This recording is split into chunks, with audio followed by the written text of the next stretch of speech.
Cameras are rolling. Cameras are rolling. Yes. Yes.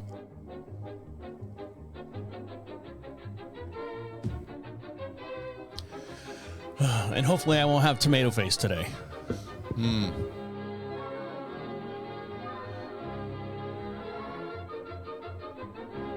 think it's that light. That's my mom. She was a star employee at her job. It was sitting on her desk. That was her paperweight. So I took it, and now it's my paperweight. Yep, there you go. And then it will be funnel time. Do you need the funnel now or no? No, I'm good now. All right. I'm good. If I want to do that, I need to get my money's worth. People are like, what the hell's a funnel? All right, you ready? Yep. Here we go.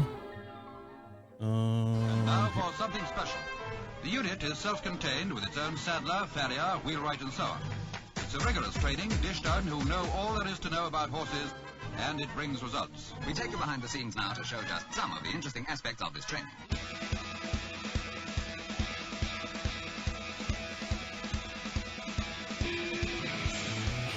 Welcome back to Equine Dynamics with Mike Stine, the #1 podcast to create sounder horses from the ground up.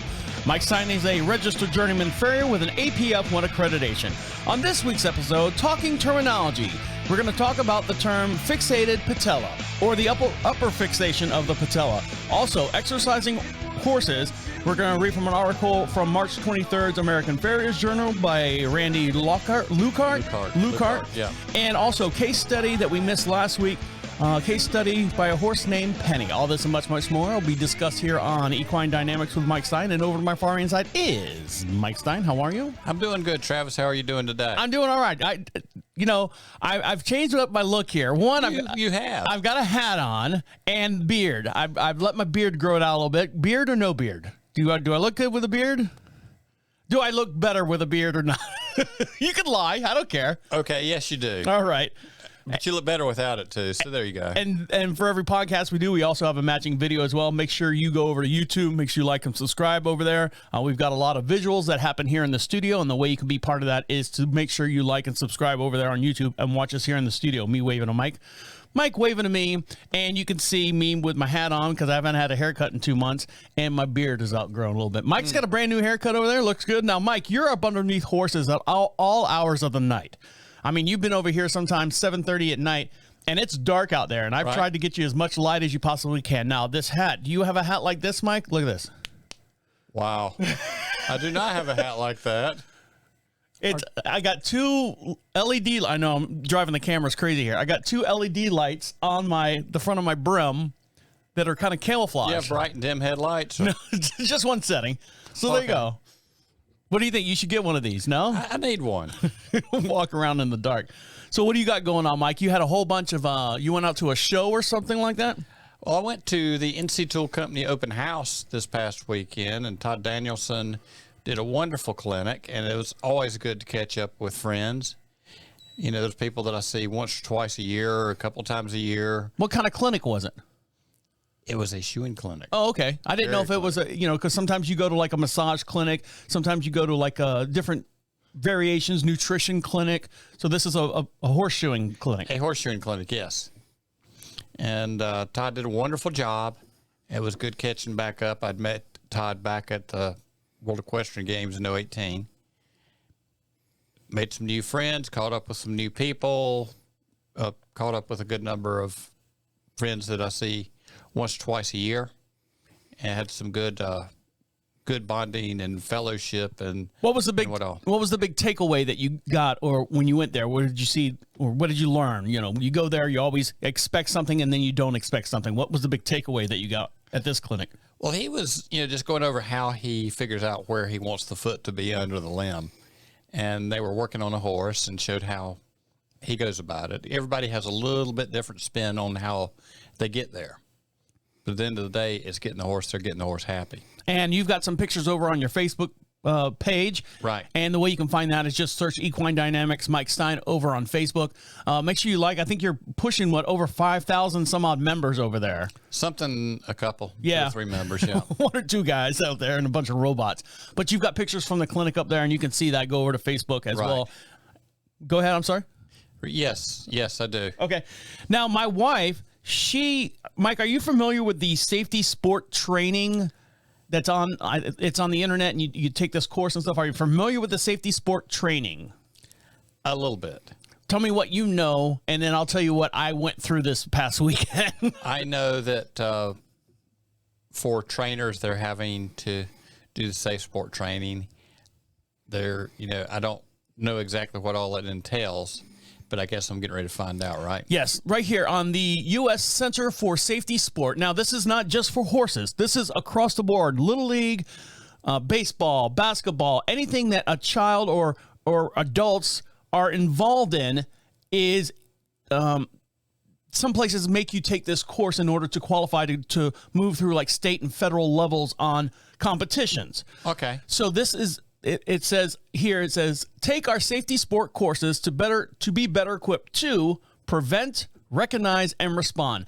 And a lot of it, my wife took this course because she's getting her USEF membership. She's getting ready to go into the full rotation of training and levels and qualifying for this and qualifying for that. And one of the things that she needs... You're going to have to get a second and third job. Jeez. One of the things that she needs to qualify for this is to take this safety sport training class. And I sat there and over the course of the weekend, because it took her 2.5 hours to do it. And she doesn't have 2.5 hours dedicated to just sit there and do it because of everything going on here on the property. She took like an hour and a half here and then another 2 hours or an hour and a half later.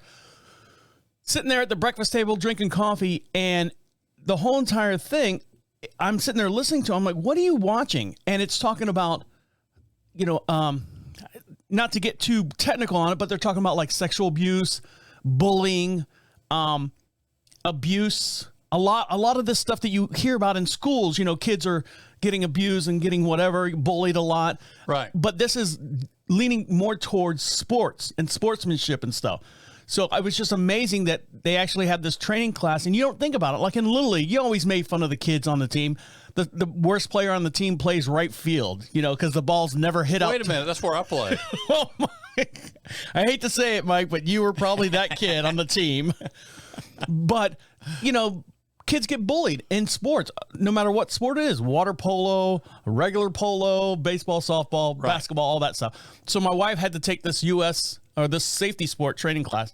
And it was just amazing just to sit there and listen to all this stuff, because one thing is her job. She's a very high up person in her job. She already knows all this stuff because she's got so many people underneath her that she has to delegate and make sure that they are being taken care of on a professional level. And there's I don't want to say there's bullying, but there's nothing being missaid, misconstrued, or anything like that. It's very, very HR, very, very PR too as well. Right. So I didn't know if, you heard about it or you knew. No, I know people who have done that. So the trainers are being required to do that.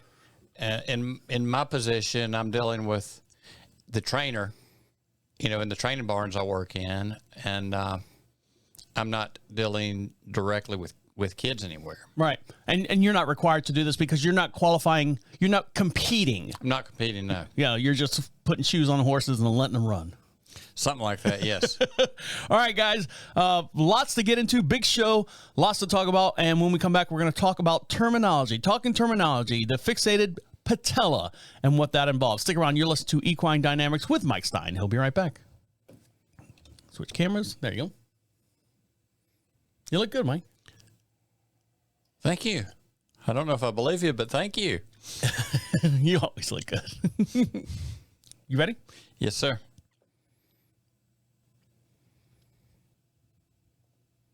Welcome back to Equine Dynamics with Mike Stine. He was the official farrier of the 2018 World Equestrian Games. And if you have an answer or a question for Mike Stine, if you'd like Mike to answer it here on the air, the way you do that is go to equinedynamics.com. At the top of the page says contact us. Fill out that little form there.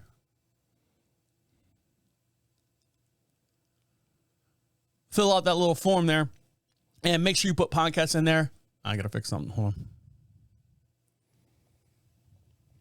Fill out that form there, and make sure you put a return address. And the best question of season 5 will get a Mike Stine Equine Dynamics Mike Stine podcast T-shirt we'll send out to you. So make sure you fill those out and get them here, and we'll read them on the air. And over to my far hand side is Mike Stine. How are you? I'm doing good, Travis. How are you doing? Doing good. Now we're going to talk about talking terminology. the fixated patella or the upper fixation of the patella. Now, the patella becomes fixed at the top of the medial ridge of the trachea, Yeah, I'm not. Yeah. Stuck. It's caught between the inner and middle patella ligaments, and the stifle will become locked and rigid in a rigid extension. Yes. In layman's term, your horse is stifled. So tell us about the fixated patella. Well, the patella itself is the kneecap. And what we refer to as the knee on the horse is actually more the wrist on the front end. The patella is up the hind leg above the hock joint, between the hock and the hip. And when the patella fixates, horses can stand there and sleep and use very little energy. There's a time and a place for it to fixate. The problem is getting it stuck there. When a horse is at rest, they can kick the patella over to the side, and the stay apparatus between the hock and the stifle joint, which also affects all the way up into the lower back, the hock and stifle joint cannot flex independent of each other. It should not be able to flex independent of each other. And so it makes the leg stiff, right? Yes. And they can stand there just like a table and sleep, and then they can unlock and take off and run from predators if need be. Birds have that as well, I'm assuming, when they fall asleep on the power lines up there. Yeah? Maybe. I don't know. Just throwing it out there. It's something to throw, yes. It's like the whole right field. Actually, I've been told many times I was out in the left field, but that's another story. But when, we keep going back to this low palmar angle thing.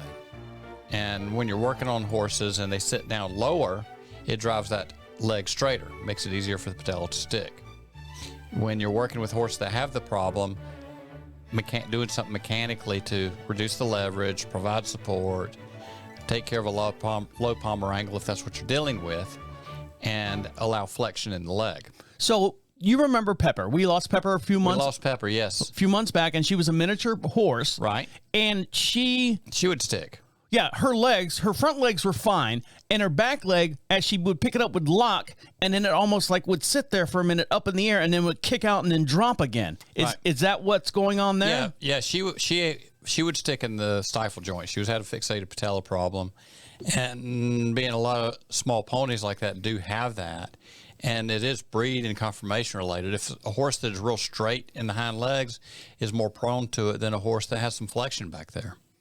So when you were working with Pepper, you were trimming her feet to make that a little bit easier for her. Right, as best we could. Now, on a riding horse that we're shoeing, that's the case where sometimes we will put an application on the foot to change the mechanics of the situation. Now, I don't think they do it as much as they used to, but if they clip the tendon that pulls the patella over to the side, you can stop it from locking, but you also are altering the horse being able to lock its leg to sleep. Conditioning, building up the tendons, the ligaments, and the muscles around that joint help. If you've got one that is too sticky, well, surgery is an option. There are also things that we can do as a farrier mechanically between the bone column and the ground to change the mechanical situation there. And then there's also, by doing the surgery, do we destabilize the joint later in life, get wear in the joint? So there's just a few things you got to consider there. So I have two questions. If they have the surgery and the surgery is successful, the leg doesn't lock up anymore, but you're saying that the result of that is the horse can't stand up to sleep. Will the horse get used to laying down to sleep? Oh, they'll still stand up and sleep. It's just as far as locking that leg, we've taken out the locking mechanism. And two, is there medication or something that you can give the horse to help that? Because I know that my wife was giving Pepper all these different medications and all these different things. Right. I don't know if it was related to that. I noticed that she would be good for a couple weeks, and then I would see it now and then just start, it would get gradually worse and gradually worse. It was every other step or every third step. And some of it would revolve around the trimming period and how long the toe was getting. Her being a small pony, and we wanted her hanging out in the field, we were not going to any great heroics on my end other than trying to keep the feet maintained on a regular basis. The further out that toe runs in front of him, the more likely that patella is to lock. Now, it's not always the back. It could be any one of the four legs. Well, they don't have patellas on the front legs. Okay, sorry. I don't know my anatomy just The yet. anatomy of the front leg is more like the human forearm. Okay, so the patella was only in the back 2 legs. Only in the back leg, and what we call the knee on the horse, like I say, is constructed more like the human ankle. Or, excuse me, I'm way off base, like the human wrist. I know what I'm trying to spit out, but by God, it's not working. And you said you The already... hock is more like the ankle. The stifle is more like the human knee. And you finished your coffee. I think you need another dose over there. Another dose of coffee, yes. All right, guys. Stick around. When we come back, we're going to talk about an article in the American Farrier's Journal by Randy Lukart. Why lunge horses? So stick around. You're listening to Equine Dynamics with Mike Stine. He'll be right back. No, I had that safety article running in the background. And so what it was doing is the computer couldn't handle whatever was on that website. It was trying to run something. So the thing was skipping. So I had to stop and close everything down and let the recording device catch back up. Okay. You know, technical stuff. Yeah, I believe it. Long as you understand what you're doing, I'll just sit here and say, yeah, act like you do. As long as you're not going, well, damn it, Travis. Get your shit together. I was, but not where you could hear it. You ready? Yes. Welcome back to Equine Dynamics with Mike Stine. He was the 2017 American Venting Championship Farrier. And don't forget, for every podcast we do have a matching video. We have a lot of visuals that are here in the studios on and off air. You can see Mike getting mad at me because I messed up something here on the audio. And he's like going, well, get it together, Travis. Get it together. If something wasn't messed up, I'd think something was wrong. Exactly. So you can see all this going on over on the YouTube channel. Make sure you like and subscribe over there. And if you leave any comments, I normally will answer them. If I can't answer them, Mike will answer them as well. And over to my far hand side is Mike Stine. How are you? Doing good. Travis, how are you doing? Doing all right. So now we're going to talk about this article here. Let me see if I can find this is from, where's the front page here? Okay, this is from the American Farrier's Journal, Why Lunge Horses. And I don't know if I need to see this, or do you need to see this, Mike? No, we can just talk about it. He's memorized it. So tell me what Randy Lukart is talking about here in this latest article about why do we lunge horses, or why do we exercise horses? Well, a lot of what he's talking about in there is there are horses that ended up being damaged from repetitive motion injuries, from lateral forces. The way the joints are constructed, they're constructed more to go in a straight line when you look at your hocks, the way the hock flexes and all that sort of deal, hock and stifle. And more, due to limited places to go out and just put mileage on, people are getting horses fit by going in circles. And this plays into not just lunging, but riding. Constant turn, constant turn, constant turn. And when I worked with Dick Mansman, his thing was, if you're going to lunge, don't keep them locked in a direction more than 2 minutes. Minute and a half would probably be better. And reverse, that way you're limited some of your change direction, not to constantly keeping a joint torqued in a particular position. Now, my wife lunges Dominique. Now, Dominique's our broodmare that we have out here, and she goes out there and lunges her in the round pen. Does a horse, and here's another anatomy question that I'm probably getting wrong here, but do horses have that inner ear like we do where they would get vertigo or they would get dizzy? Do horses physically get dizzy? Now, you on your Facebook page, I noticed that you put I know plenty of riders that get dizzy.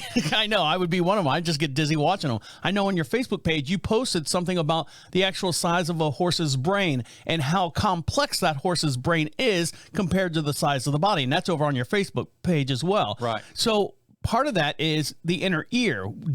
Does a horse literally, will it get dizzy? I think that a lot of people make their horses dizzy, but I don't know if that's necessarily from lunging.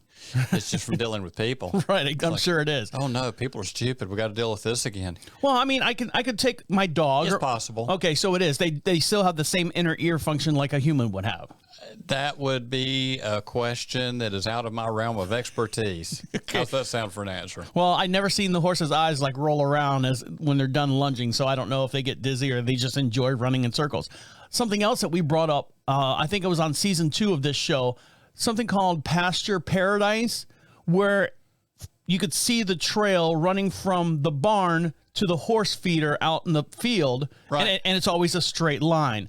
Now, if your horse walks that straight line every day and walks that straight line all the way back, their muscles will form for that trail. Right. So like sticking like cavalettis and stuff in front of it, making the horse take a different path all the time would build those muscles as well. That's kind of where they're going with that type of setup. Yes. Reality is horses are going to go around obstacles if they can.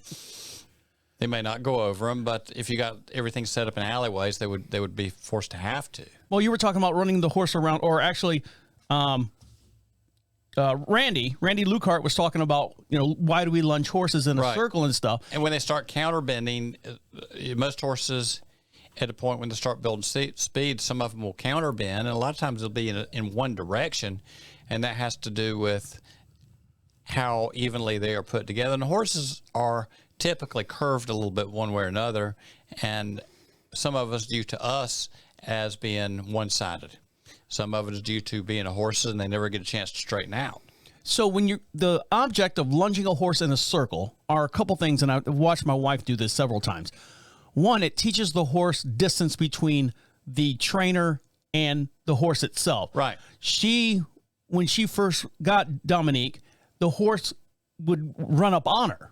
Mm-hmm. And, hey, you're supposed to stay the length of this rope away from me. But as the horse would go around a circle, it would slowly get closer and closer to her.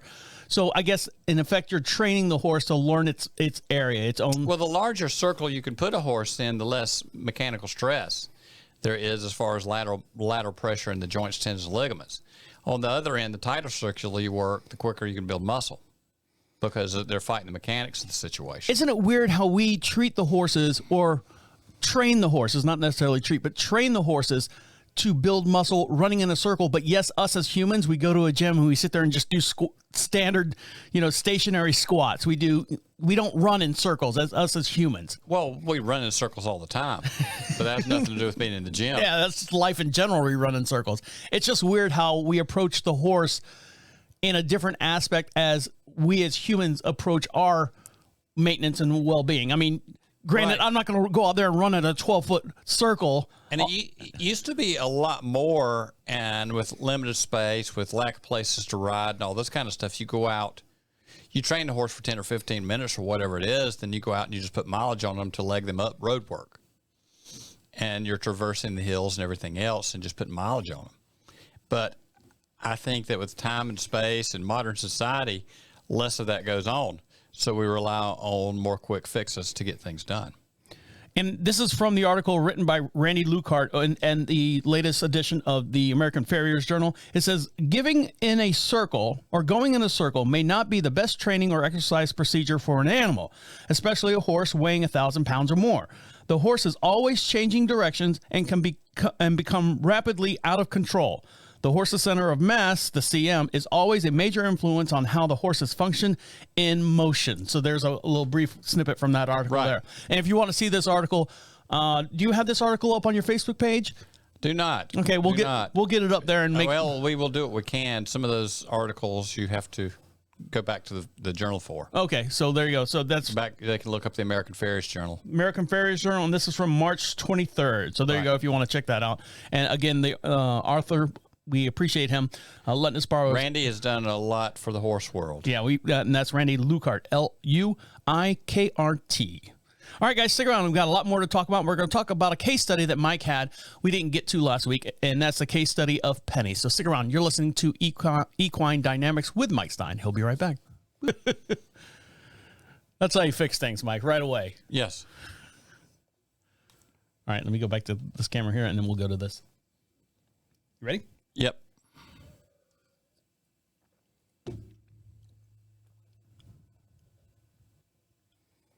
Welcome back to Equine Dynamics with Mike Stine. He is now a licensed thoroughbred farrier through the Kentucky Horse Racing Commission.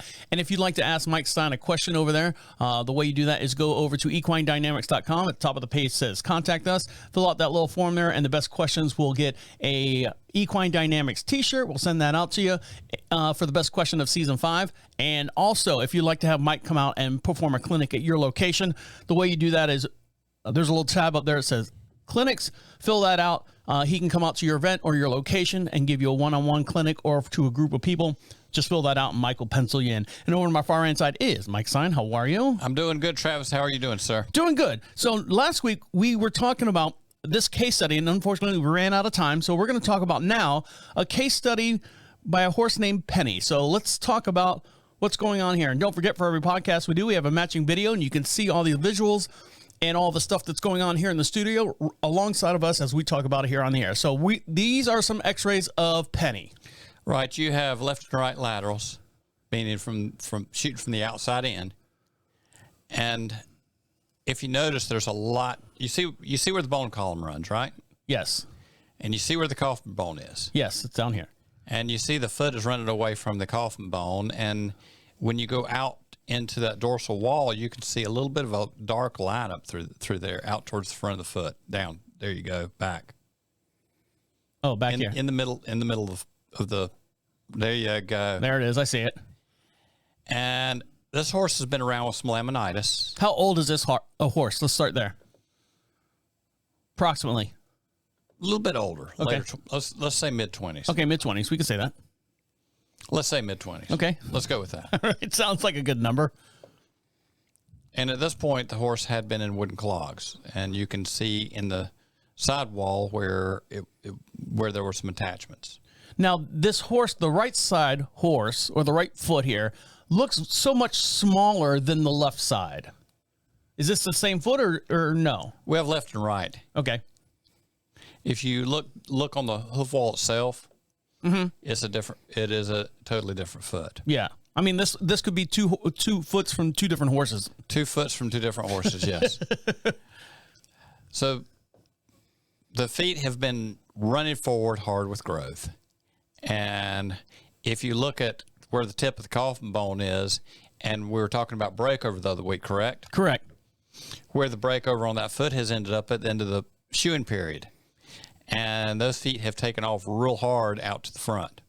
If you see that very front edge, down there, that's where your lever point is. So that's a huge lever arm back to the tip of that coffin bone, correct?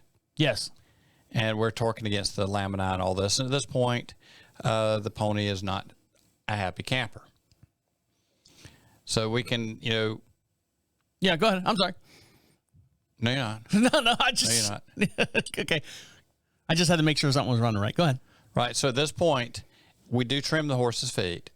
We've gotten some x-rays. I've got our friendly veterinarian out so we can see where things are internally. And if you look at these feet and you look at the coffin bone itself, the foot looks a lot better than you would think internally. And that's one reason it is important to get your vet out and get your x-ray. So it's been trying to maintain this thing as best as could be done. So this is Penny. She's a 20-some-odd-year horse. What was her job? Penny's job was eating. Okay, so she wasn't. Actually, Penny taught a lot of kids how to ride.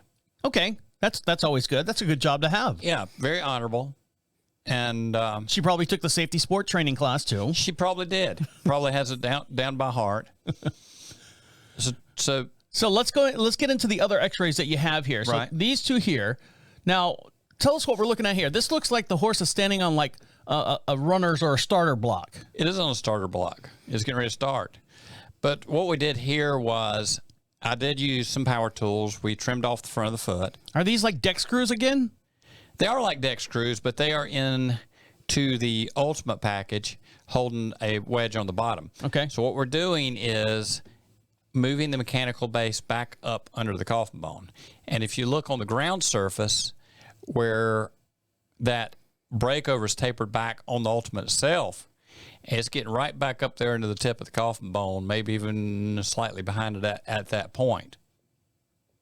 If you drop from the tip of the coffin bone straight to the ground. Mm-hmm. Okay, you can kind of see the front of that boot rolls up off the ground. Yep, right. And I rounded it out some to make it a little easier breakover and a little easier to turn. And we also narrowed up the base. So here's the left side. There's the left side. And so we've prepped the foot. You can see where that breakover, where the front of that boot comes up off the ground. So we've made a significant difference in tendon pressure and a lot less torque between the coffin bone and the lamina itself. I can already tell with this boot on here how much, the linear art is this whole entire bone assembly. And this right here, it looks like it feels better. Like when I look at, I would say that makes me feel better. It does feel better, and she's much happier at this point. But we got to keep on top of this. As compared to this is where I was going. I mean, this is all like jumbo over here. When you looked at the outside of this foot before anything was done, you're like, okay, let's see where the coffin bone is. The good thing is we had some depth under the coffin bone. Mm-hmm. It wasn't rotated down extremely hard. The toes were running away from us, and it was not trying to punch out the bottom or anything like that. All right, so now we have pictures of Penny actually wearing these nice glass slippers. So here we go. Got the glass slippers on. Look at them. Look how cute her feet are. Right. Those are little tiny screws that we just put into just to secure it till we got the adhesives in. I know, but look, I mean, you could put Nike right here on the front of that, and you can make $1 million. We could. Look how cute her feet are. Oh, look how, and there's the side view of them. And there's the side view. And you see that breakover is set way back under there, so there's not a lot of leverage. We've taken tendon pressure off. So this whole assembly right here is what kind of boot do you call this? That's with the Red and Ultimate boots. Okay. And where there is some felt in the bottom of it on top of the impression material to help wick moisture out. And we have cleaned up the bottom of the foot, dried it out, put some of our medicated wax on there, and to try to keep the bottom of that foot as healthy as we can while it's in that boot. I can see you got your DeWalt drill over here. Got to have your DeWalt tools out, yes. And there's some little holes in the side where I'm injecting some glue in there. Is that what these are? Right. These aren't mess up screw holes. These are where you're putting glue or something. No, those are injection holes that are put in the boot so we can squirt some glue in there and attach it to the foot. And these as well. And these as well, yes. Oh, I see the blue glue right here through, because these things are... The blue is A, impression material, B, copper sulfate. And these boots that are on there are somewhat clear. They're transparent. Right. So you can see what's going on in there, and I can see the blue. If you see the little container with the blue in it over there, that's copper sulfate powder. Okay. And we don't want any kind of fungus or anything going inside those boots. So we're doing something to make sure we don't have any fungus going inside the boots. So update on this. How long ago was this, and how is she doing now? She is doing okay. She's pretty happy. And I'm going to say that was about 4 weeks ago. Oh, okay. So this is current. This is recently. This is recent. Yeah, this is one of those things that popped up during the week, and here we go. And we needed something to fill space on here because you know how we are. And so how long will she wear these boots?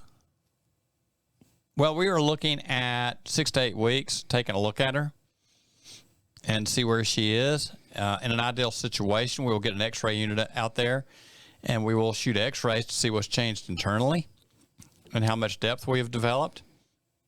Because the more depth you got under a horse like this, and really on this foot, when you looked at the outside before we did anything, there's a decent amount of depth under that coffin bone, and it's been managed pretty well, so it's not rotated down at this point. Mm-hmm.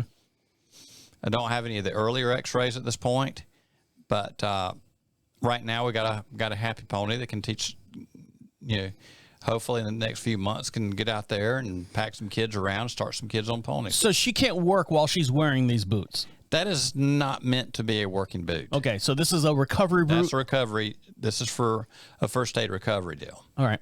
This is not where we're going to stay. So in a couple months, you're going to look at her again and we're going to reassess, shoot some more X forward, and you'll have someone come out and shoot X-rays and do all that stuff again. Right. Well, very good. Well, I'm happy to hear that little Penny has little glass slippers on now, and she's doing okay. She's doing all right. All right. She's doing all right. Stick around, guys. One more segment, and we'll wrap up the show. You're listening to Equine Dynamics with Mike Stine. He'll be right back. Aw, little Penny. Little Penny's much happier now. I'm sure. Welcome back to Equine Dynamics with Mike Stine, the #1 podcast to create sounder horses from the ground up. Mike Stine is a registered journeyman farrier with an APF 1 accreditation. Make sure for every podcast we do, if you want to see all the visuals and everything that go on here in the studios, we also put this podcast on the YouTube channel, Mike Stine, Equine Dynamics with Mike Stine. Check him out over there. Make sure you like and subscribe. Your videos are taking off, Mike. People love you. People are commenting on all the videos. I will respond to a lot of those different comments, and if I don't have the answer to those questions, we'll make something up. I'll make something up or shoot it over to Mike as well, and he can answer those questions. And the way you get your questions here to the podcast itself is go to equinedynamics.com. At the top of the page says contact us.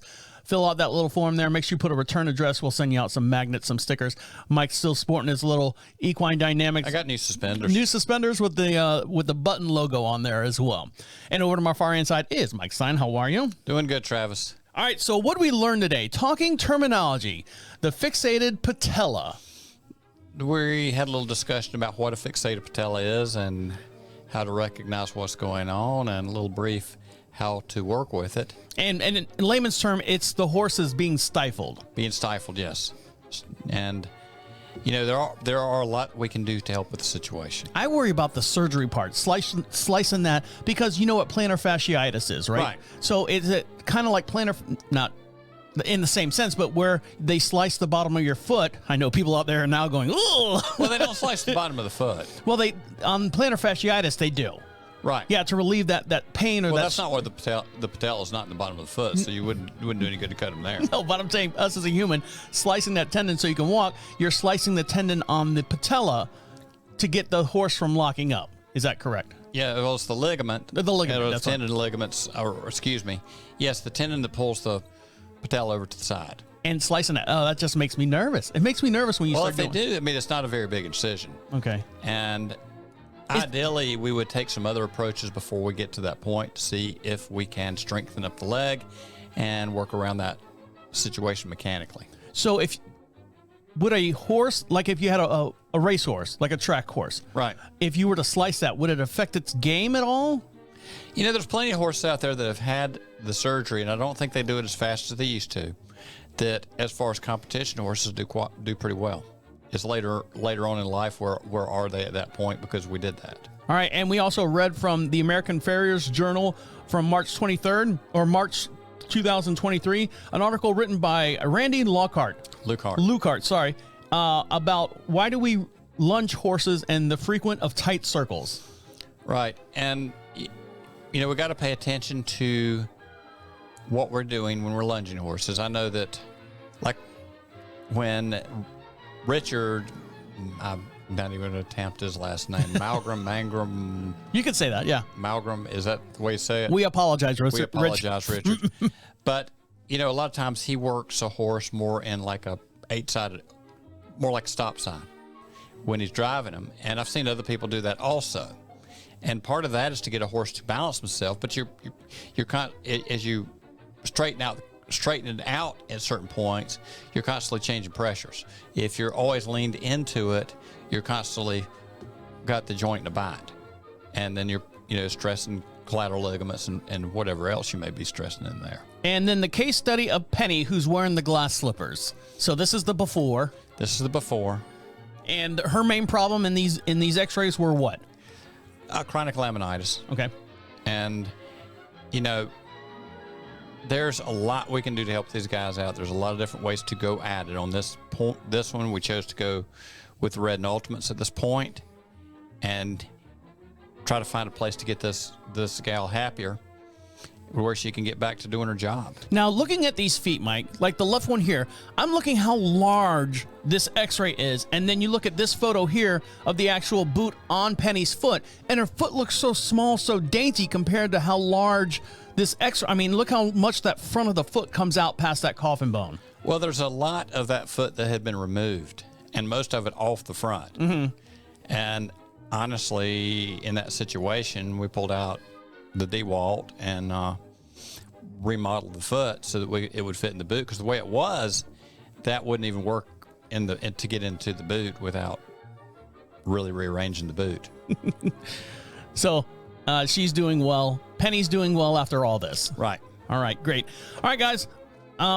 On that note, we're going to let you get back to enjoying your horses out there. Make sure you follow us on YouTube. The way you do that is search Equine Dynamics with Mike Stine. Also, if you'd like to ask Mike a question, go to equinedynamics.com. At the top of the page says contact us. If you'd like Mike to perform a clinic at your location as well, fill out that form as well, and Mike will pencil you in for your event or your location, or come out to your location as well. On behalf of Mike Stine over there, thank you. Have a good day, Travis. Y'all have fun playing with the ponies. My name is Travis saying see you next week. All of the doggies are in the corral. All of your work is done. Just close your eyes and dream, little pal. Dream.